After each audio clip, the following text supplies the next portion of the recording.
Hey guys, Mobile Gamers Unite. We're going to talk about SSR gear, where I stand, where we're at, what we're doing. The reason I want to do this today is because there's nothing to pull for on my main account. I kind of got bored. So I do a daily summon every day just to kind of test my luck, part of my little just whatever. And I didn't have any characters to pull for, so I did an equipment summon today, and it came down an SSR. And I got Loki's mask, which I already had a couple of. But I got Loki's mask, and I was like, that's cool. I still started my day off with an SSR. And then I was like, hey, let's test my luck. I did another SSR pull for items, and sure as shit, an SSR came down. So 2 equipment pulls, 2 rainbows in a row. That's cool. So I started wondering, is the equipment rate the same as the hero summon rate? Is it a 2%? I don't know. I haven't done equipment pulls in forever. I don't know if they've changed it. I have no idea. But I did get 2 SSR equipments in a row today. That was cool. They're not the best equipments, but let's see, what did I get? The other one was the King's Amulet. And I think I already had, yeah, I have a couple of these. So, what's new? What have I picked up recently since we've went over some of this stuff? Other than Loki's mask, I have gotten the Gate of Truth, which could be very interesting for Lestelle. It can increase her attack a lot when she's attacking. So I'm messing around with this, haven't done too much. This is new, the Blue Moon, and I've heard a few people talk about how this is just like the best in slot build for a couple characters. It gives you a lot of intelligence and it gives you some magic defense, so that's good. Oliver's left hand, or Oliver's staff, this thing never stops falling for me. I've actually recycled 2 of them to pull for a piece of armor already, and I still have a bunch of them. Of course, we got Loki's mask, which is just kind of not really doing that much. I'm going to be combining these. I don't know. One of my R characters might get one of these to hold on to. But pretty standard. This is all pretty much the same stuff that I've had. I have heard that a lot of people are pulling the dark robe. Just in my guild, a lot of people have just recently got the dark robe. And that's really cool. My favorite robe would have to either be Death's robe or Baldur's white robe is awesome. Plus 4% magic defense. When attacked with a melee attack, 12% chance that the unit's damage will not be reduced in melee battles. That's a big deal. It's a 12% chance that you're going to do a shit ton more damage when you're getting attacked. And this works for obviously Farik, and I've seen this proc, and when it does, people are very sorry that they attacked Farik, because then her damage is not crippled at all. It almost kind of works like that bow that gets rid of the penalty for melee attacks of a ranged unit when they're in melee combat. So this has a low chance to proc, of course. I'd love to level this up and see, how high that percent is, but this is still a great robe. I absolutely love it. I wish I had that bow to give to Farik that just gets rid of any penalty to close quarters damage from a ranged unit. So, the Chief's helmet, this thing's been pretty cool. I recently got this, and I put this on Lanford. Hit points 4% after taking action. 1 adjacent friendly unit, not this one, 12% extra defense, and negates defense and magic defense, reduction effects, and effects that prevent them from being healed for 1 turn. That's actually really useful. Whoever, and this kind of plays into Landius and what his role is. his support role. Pretty much anybody standing around Landius is going to be tougher already because of his aura. Well, this is something you can stack on top of that. So now, not only are you 30% less likely to be crit and you're taking 15% less range damage, but now you have 12% extra defense. That's really cool. And this can go up. This is only a 3-star. So if you have Landius, the Chief's Helmet is really great for him. I've seen it shine. Everybody's going to be standing around Landius. You're always going to be giving this buff out. It's just really good stuff, okay? Oh yeah, we've got the Reaper's Breath. I got 2 of them now, so that's been working pretty well for me. The Vampire Mask is awesome. This decreased defense by 20% is just amazing. I have it on Kirikaze because then he just destroys anything that gets hit with this debuff the next turn. So, and I have 1 Galaxy Cloak. I pulled another one and I combined it for Basil's sake just because it gives you so much magic defense and it gives him some hit points. This is the ideal cloak for Basil. If it wasn't this, it'd be Death's Robe. So, that's where we're at there. This thing, the Gargoyle's Jacket, I've pulled a few of these. I do like the fact that it gives you some hit points. Defense increased by 12%. This helps Cher survive some melee attacks. The Carbon Fiber Armor. This thing's kind of cool, and it plays into some characters' talents and stuff. When your hit points above 50%, defense and magic defense increase by 3%. When your hit points is below 50%, attack and skill increase by 3%. So that's cool. It's kind of like, you know, the more damage you take, the more desperate you get, the more damage you do. So, yeah, it's nifty. So I do have just 2 SR characters camping these. Right here, the Mirror Armor. It gives you reflect damage. We all know how awesome this is. I have one of them at level 40 and one of them at level 20. And if I got another one, yeah, I'd be combining it. And by the way, Grineer is just holding on to this. And this is pretty much the only thing making Grineer worth a damn right now. And it's just for Guild Wars, okay? It has steel on it, so if I wanted to, I could throw this on Landius. If I was going into a situation where he was going to take more physical damage instead of range damage, I can always put this on Landius instead of, I think he has an armor right here. What is Landius? What is it called? Alua's Battle Armor. Wind Wall, hit points and defense 2%. When under ranged attack, has a 15% chance to lower damage taken by 30%. Landius is supposed to tank range damage. He's just the best for it, and this plays into his talent and really helps him tank more.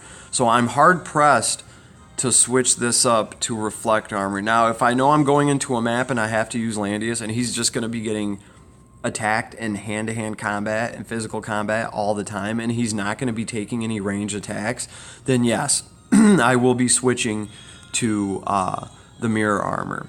So, and of course, Lanford has the same thing. And the reason I put it on Lanford is because a lot of times I use Javelin to take people out, and I'll target ranged troops with Javelin, and they, of course, get to retaliate. So this kind of helps with some of that. As far as bows go, the Bloody Melody, I have this. I don't have the one bow that I want, and that is the bow that gets rid of the penalty that range units take in close quarters combat. Same thing with Assassins. I wish I had that bow.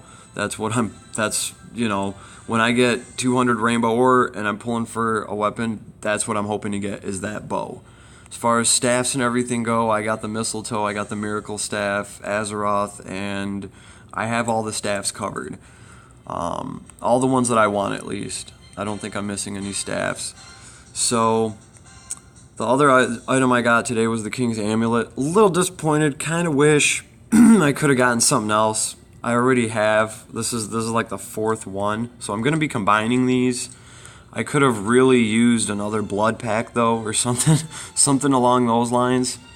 So, and I have 2 Seal Guardians on my main account. I got lucky. I wish I had more of these. These make the world go round. They're best in slot for so many builds, for so many characters. Nitro has like 1,000 of these. I don't know how he's getting them. Like, I don't know how he just has to be lucky with this thing. He must be getting Seal Guardians like I'm getting Oliver's left hand, because that's the only way that would explain it. So I am definitely trying to get more Seal Guardians. They're just awesome. I hope I can get more. When I can level one of these up, I'll put it on Leon. But right now, my Leon is using the Y branch. Just call it the Y branch because I don't know what language that even is. But yeah, the Y branch is amazing. Defense 10 in battle, ignores 15% of enemies' defense. This is great. And eventually I would want to switch the Seal Guardian for the Y branch on Landius. Okay, because this is given a lot of defense. I like that for him. I don't know. I'll have to see which one is better in the end. You guys got any suggestions, you can let me know. But this is pretty much what my items are looking like right now. Oh, here we go. The Goddess's Tear. If you guys pull a Goddess's Tear, don't instantly combine it. Think twice before you do that, because you might want 2 of these. You might want to run something where you really need to get rid of debuffs on you, and these things make the world go round in fights like that. So Goddess Tier, very important. If you manage to get 2 of them, don't just instantly combine it. Really look through your stuff. Really think about it, okay? Because you might be better off holding on to a second one, which is what I'm doing. Other than that, oh, that's right. I got the Twilight helmet, and it's my second one. I'll probably be combining it, or maybe I'll let an R character hold on to it. It's just giving magic defense and defense. But for a character like Luna or something that uses magic defense for attack, this can be really good.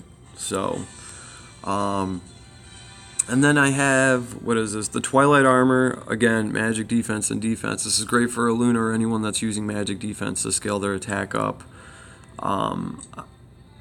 Ane's armor is great, and this is like some of the best armor for Leon and for Lanford, and it's because of this received heal effects plus 2%. You can get that up to like 8 or 10%, whatever it is. The point being is characters that have chivalry like Leon and Lanford, when they use chivalry, this is going to make it so that they heal more, and so that they're more self-sufficient. Their chivalry heal is going to heal them by just that much more, and that really adds up, okay? Especially when you don't have a healer around to supplement and help you. And when you do have a healer around, you're going to take more heals anyway. So this is just awesome for any of those troops or any of those heroes that have any sort of self-healing ability. This helps that out. And also vampire bats. Leon can run around with vampire bats, and when they heal, he's just going to heal that much more. So I have some of these to combine, and one of them is definitely going on to combine into Leon's armor here, which is only level 30.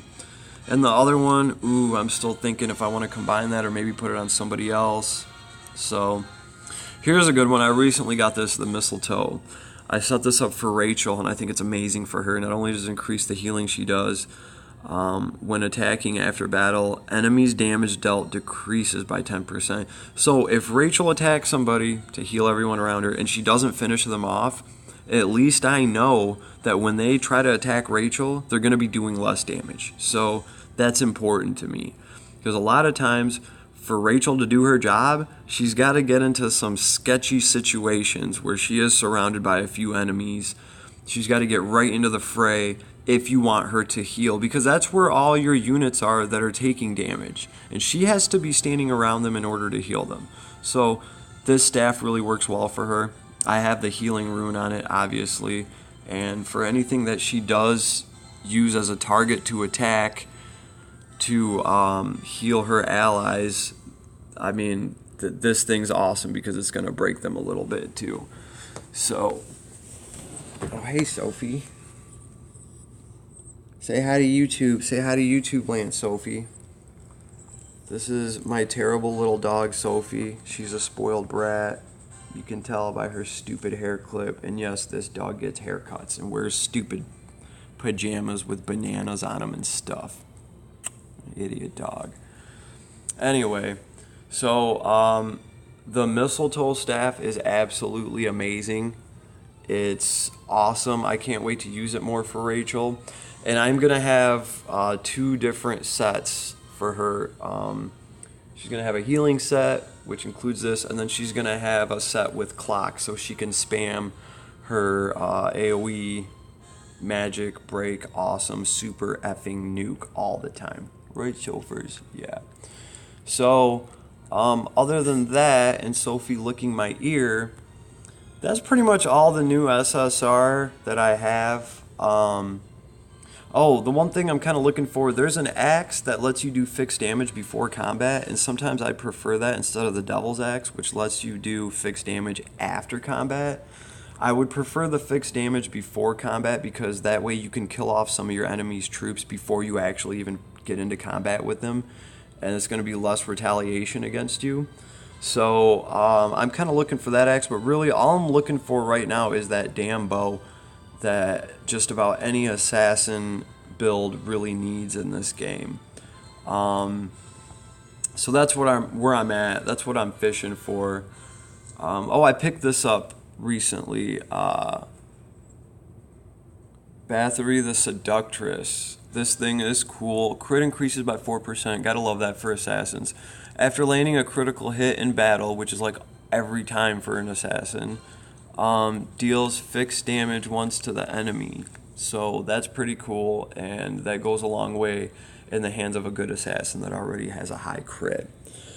Other than that, everything looks just about the same since we talked about the SSR gear that I have. SRs, there's really not much to talk about. So this is where your boy's at. This is my main account.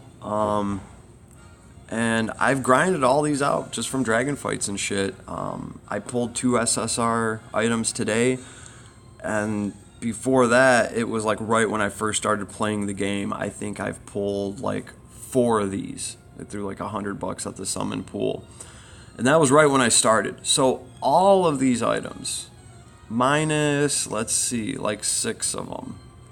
All of these items I've managed to grind out, okay? So if you want to get to this point where you can start grinding out gear like this just from doing your daily missions and, you know, doing your dragon fights and stuff like that, I guess maybe that's what we should talk about. Everybody wants to get to the end of the game so you can just start getting SSR drops all the time, and that's what everybody thinks. Guess what, guys? Even a level 60, level 65 fight, you're not guaranteed to get SSRs. It does not rain SSRs, okay? The threshold you really want to get to, and where I notice the biggest difference to start getting SSR items and stuff, obviously with the dragon fights, as soon as you hit the level 35 threshold with the dragon fights, there's a tiny minute chance that you could get an SSR item. I have seen one drop on a level 35 dragon run, okay? After that, though, you know, the more